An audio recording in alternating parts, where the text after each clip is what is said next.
Actually guys,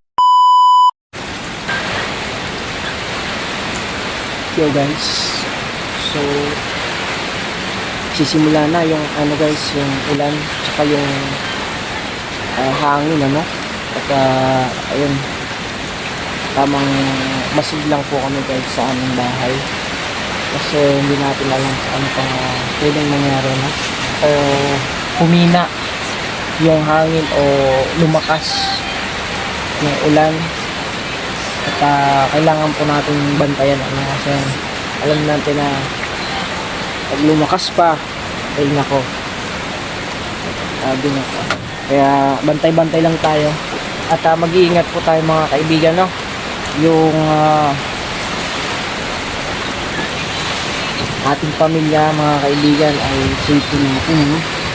So yan po mga kaibigan no? Ayun, grabe lakas hangin dito na. Ayan lumalakas, humihina, pero sana humina pa no, at wag nang lumakas pa mga kaibigan. So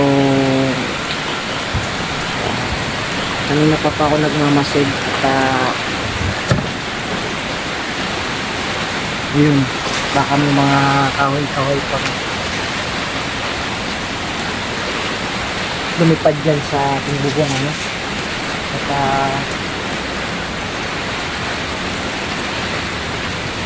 sana lumipas na po itong ating bagyo dahil nakakatakot ano. At yun, nagbantay-bantay lang tayo, mag-ingat tayo mga kaibigan ano. Yung mga nasa delikadong lugar, tabi ng dagat, umilis na po kayo habang hindi pa ganun lumalakas at mag-evacuate na po kayo no? At hindi natin alam itong panahon no? Sana pinag-pray po namin na hindi na po lumakas ano. Ayun mga kaibigan, ingat tayo. So yung mag-ina ko ayan no? Yan, nagmamasid lang po kasi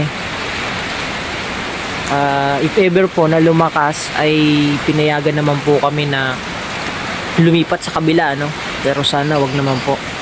So yun mga kaibigan, ingat sa ating lahat ano. God bless po sa inyo and good evening po.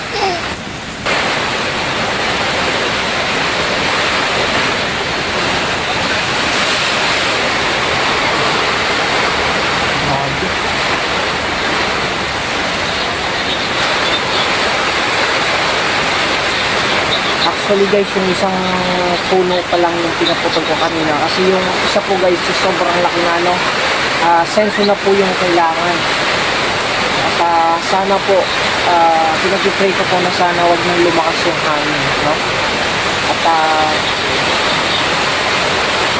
hindi matumba po yung kahoy yung nasa likod ng discuss. Yun po yung pinakatakot ko mga kaibigan ko, kaya nag-pray pa po ako na sana yun na. Ayan, lakas na. Okay.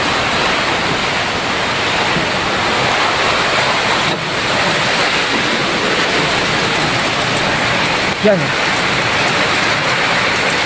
Okay.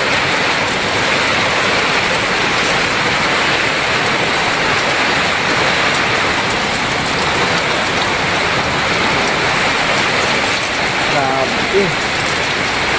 Lord, sana tigil mo na po please.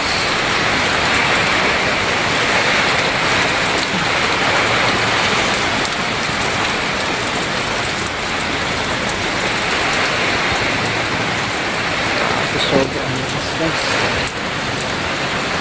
kaya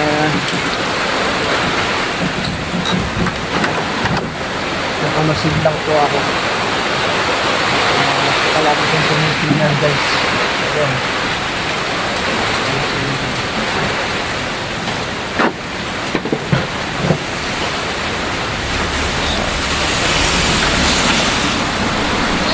Kay buti-buti mo, Panginoon, sa lahat ng oras.